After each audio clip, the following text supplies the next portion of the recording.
الحمد لله الواحد القهار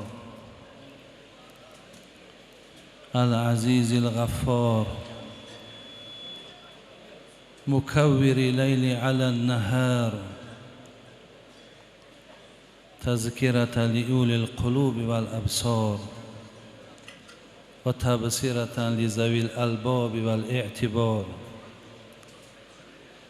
أشهد أن لا إله إلا الله البر الكريم الرؤوف الرحيم، وأشهد أن محمدًا عبده ورسوله وحبيبه وخليله الهادي إلى صراط مستقيم والداعي إلى دين قويم، صلوات الله وسلامه عليه وعلى سائر النبيين وآل كل وسائر الصالحين. السلام علیکم و رحمت الله و برکاته. برادران عزیز، انشاءالله فکر میکنم که از خودم سرکردگی تا همه شما را یک خستگی هم پیدا شدگی هست و در دقیقه های اندک انشاءالله من برای شما یک صحبت میکنیم تا با گفت عزیزای خدا، با گفت بندگان خدا که دعا میکردن خدایا همنشینی عاقلان کن، خدایا همردیفی عادلان کن، با گورستان از آن روزه بخسبم مرا همسایه صاحب دلان کن. ما الحمدلله رب العالمین میگیم که امشب همنشینی ما و شما چه زیبا همنشینی بود. محمد صدیق منشاوی در اطراف حیات با سعادت شوهر فاطمه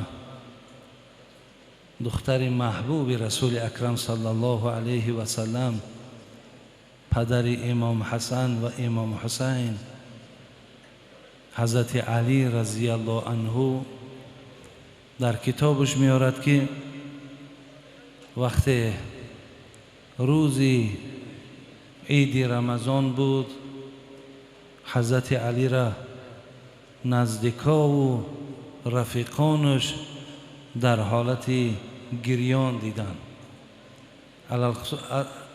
برادران، روزهای عید اصلا بینین که در چشمهای ما و شما اشک نیست، بلکه روز فرح و روز خرسندی است. وقتی که از حضرت علی برادران عزیز پرسیدند که مقصد علت گریه چیست، حضرت علی گفتند یک ماه الحمدلله رب العالمین بازم چقدر فقری که داشتم این ماه مبارک روزه گرفتم، شب زنده داری ها کردم، قرآن را تلاوت کردم و دیگر عبادت های را انجام دادم. در خیالم این میگذرد که این زحمت های من پیش الله مهربان قبول شده باشد یا نه. زنده ها از برادران عزیز، همه ما هم بعد این قدر بیخوابی هایی که در این ماه مبارک یا خواندن از ورق های بسیار زیبای قرآن و یا از خواندن نماز تراویح، از آمدن 5 وقت به مسجد، از خاتمه این، از قبول این، باید ما هم اندیشه داشته باشیم که آیا پروردگار مهربان این را از ما و شما پذیرفته باشد یا نه. آیا الله مهربان روز قیامت ما را از صف روزدارانش بلند میکنند یا نه؟ این اندیشه هم باید در ما و شما باشد. برادران عزیز، در حدیث های پیامبرمان شب قدر با چندین روایت هایی که آمده است در شبهای طاقی آخری از ماه رمضان شما شب قدر جستجو کنید. وقتی حضرت مادرمان، برادران عزیز، با دقت باشیم برادران عزیز، وقتی زیاد صحبت نمیکنیم، ولی این قدم های شما و این زحمت های شما، من اینجا در آگاهی دارم برادران چقدر از راه های دور آمدن، چقدر زحمت ها کشیدن، چقدر اخلاص ها قطعی آمدن. زین لحاظ این لحظه ها بسیار لحظه های غنیمت هم. حضرت عایشه مادرمان وقتی که این سخن پیامبر که شنید در شبهای طاقی از آخر این ماه شب قدر جستجو کنید، مادرمان حضرت عایشه سوال داد: حضرت، مبادایی که اگر ما همین شب یافتیم، بگذار شب 23 بود، 25 بود، 27 بود، خلاص همین شب ما یافتیم، آیا در این شب ما اقول فیها چی گوییم؟ پیامبرمان به حضرت عایشه تعلیم دادند: قولی اللهم انک عفو تحب العفو فاعف عنی. ای عایشه، در این شبی که ما قرار داریم، بگو پروردگارا تو بخشنده ای، خداوندا تو بازم آن که بخشنده ای، با بخشیدن را دوست می‌داری، الله مهربان سهو و خطای مرا ببخش. این تعلیمات پیامبرمان و مادرمان حضرت عایشه بود. برادرای عزیز، من پیش از آنی که در دوام صحبت برای شما چیزی گویم، خوب دقت کنید که برای چی پیامبرمان گفت از بین مردها محبوب ترین مرد به سوی من ابوبکر صدیق است و از بین زنها محبوب ترین زن به سوی من عایشه است. برادرای عزیز، این سؤال عایشه را ببینین از پیغمبر نازنین: آیا زنی که از دین برای تو سوال کنه دوستش نمی‌داری؟ ولی برادرای عزیز، امروزه از همین زنهایی که از ما و شما هستند، کم از زنی که از ما و شما سوال کنن که همین شب قدر مردک چگونه باید سپری کنیم، یا خوابه یا یگان کینو تماشا داره یا پروای شب قدرم نداره. قسمت از این ما همه اینها را برادر در نظر ندارم، ولی عایشه محبوب ترین زن پیامبر به خاطر آن بود که وی محبتی در دین داشت، وی پشتیبانی از دین داشت و یک کان حیا بود.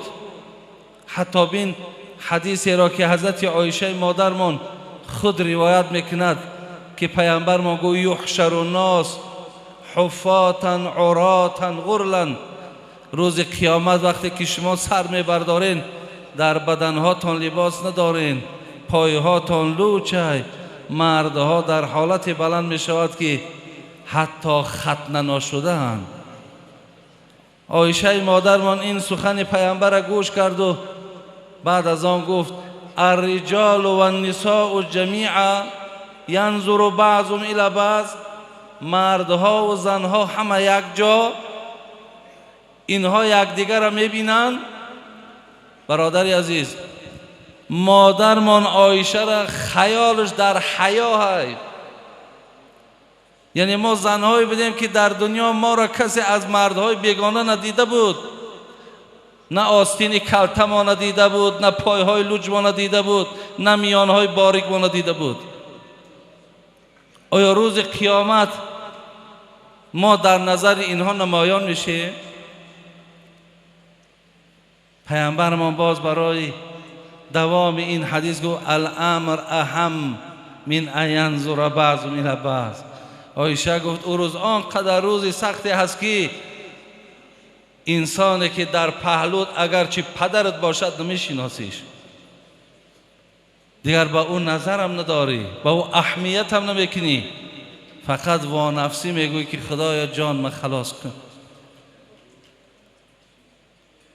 خلاص برادران عزیز، حقیقتا اگر چی قدر خواهرها و مادرای ما پاک دامن و با حیا باشند، چقدر جامعه ما آزاده ای، چقدر جامعه ما آلفته ای، چقدر جامعه ما نیکی و خیر ای.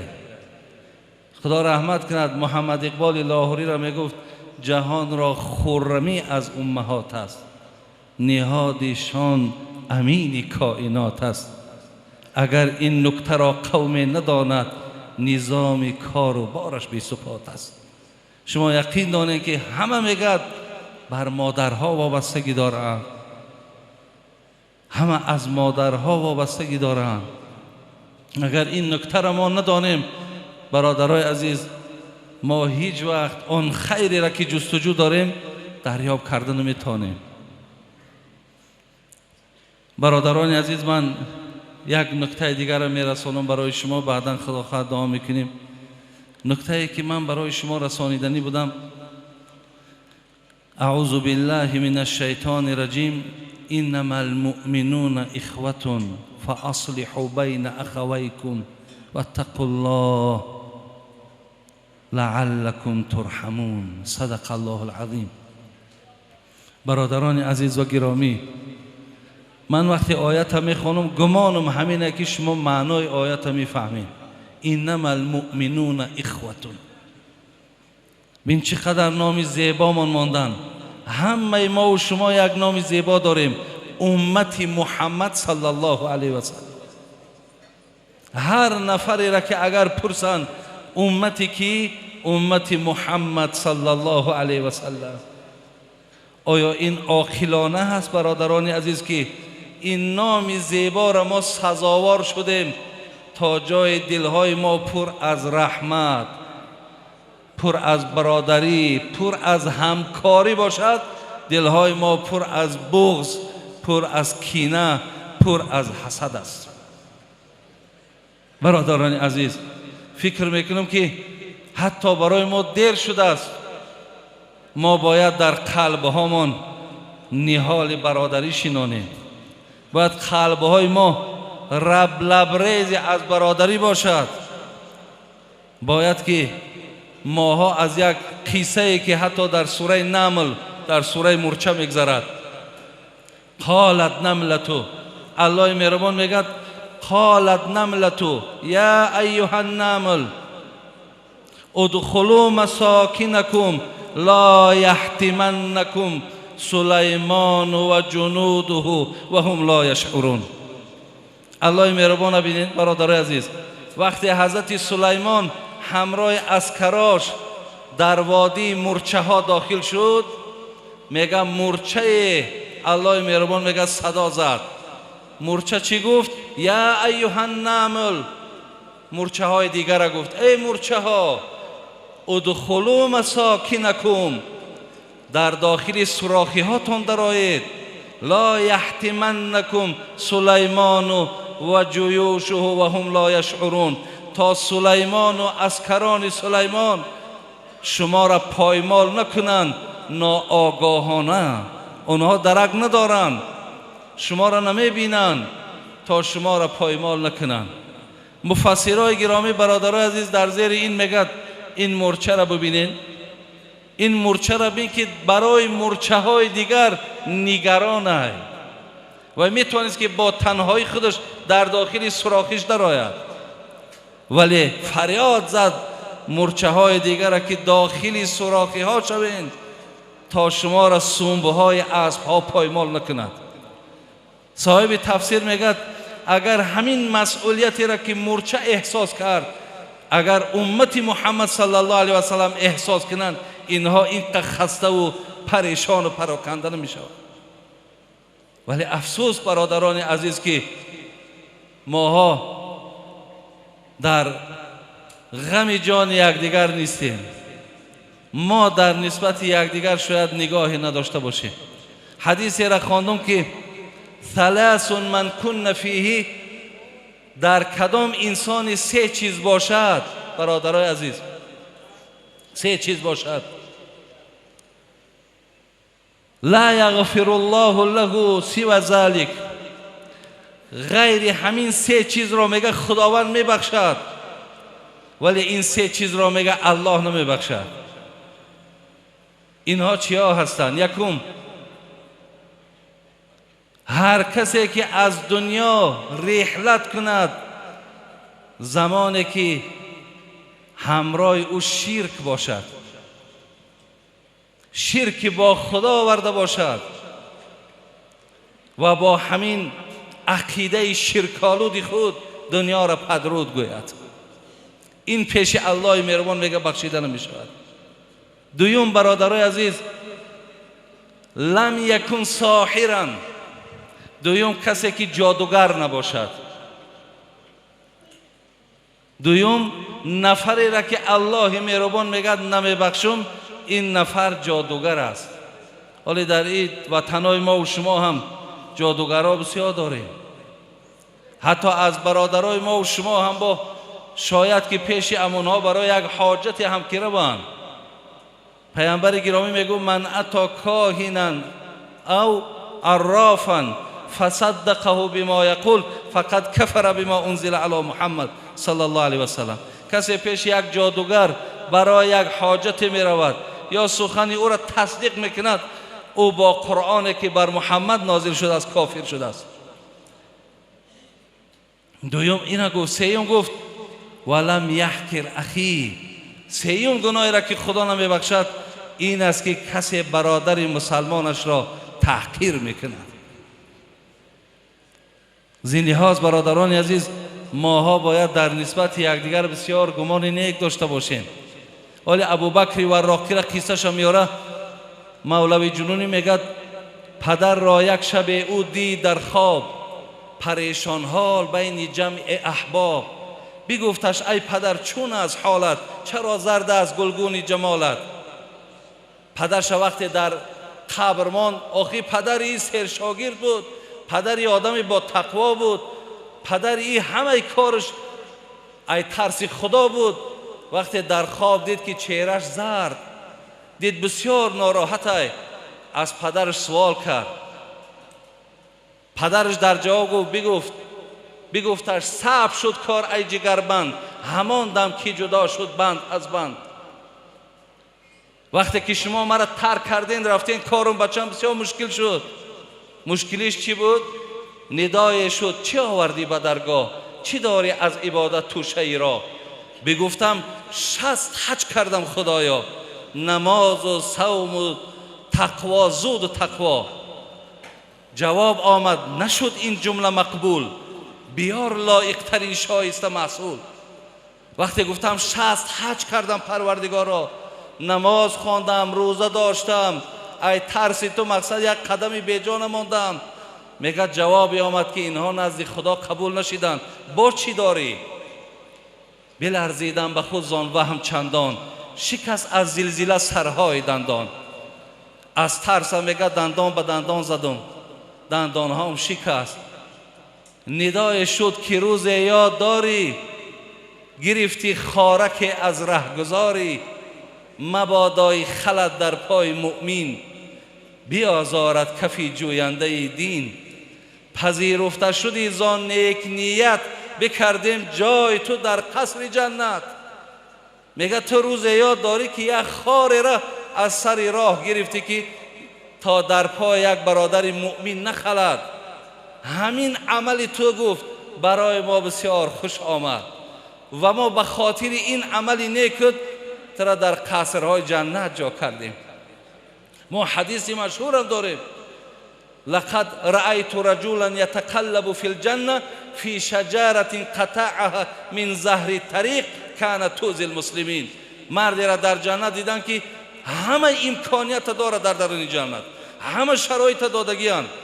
میگه پیامبر گرامی پرسید این کی باشد؟ گفتن یک نفری بود که یک نوده درختی که مردم آزار میداد همون را پاره کرد، دور کرد. خداوند همه امکانیت برای این مرد داد.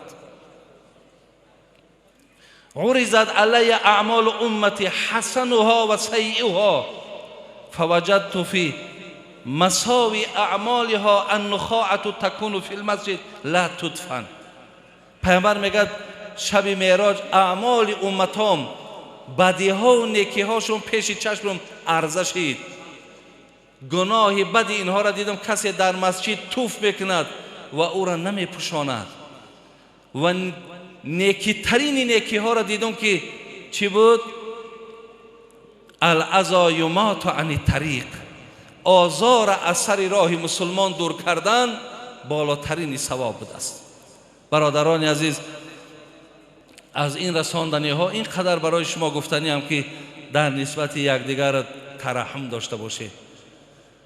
بر نسبت برادراتان همیشه گمان نیک داشته باشید.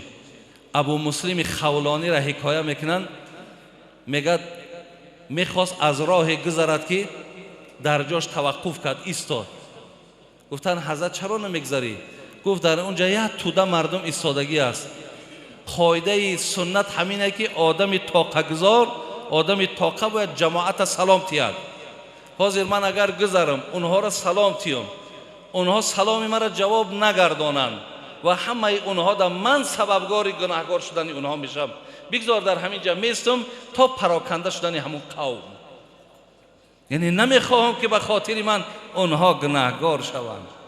چی گمانهای نیک داشتن برادرای عزیز.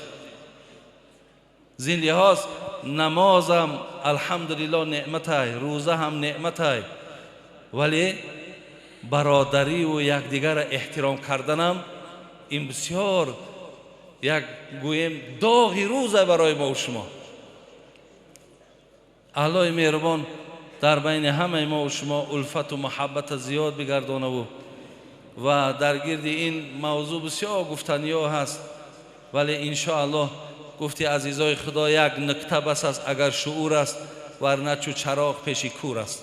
انشاءالله برای انسانی که اهل فهم باشد همین آیتی که مؤمن برادر مؤمن است برای ما و شما کفایت میکند. در حق یکدیگر بدبین نباشیم، بدخواه نباشیم. یکدیگر ها را گفتی استاد ما که در بین ما و شما همین خبرکشی به حد رواج شده.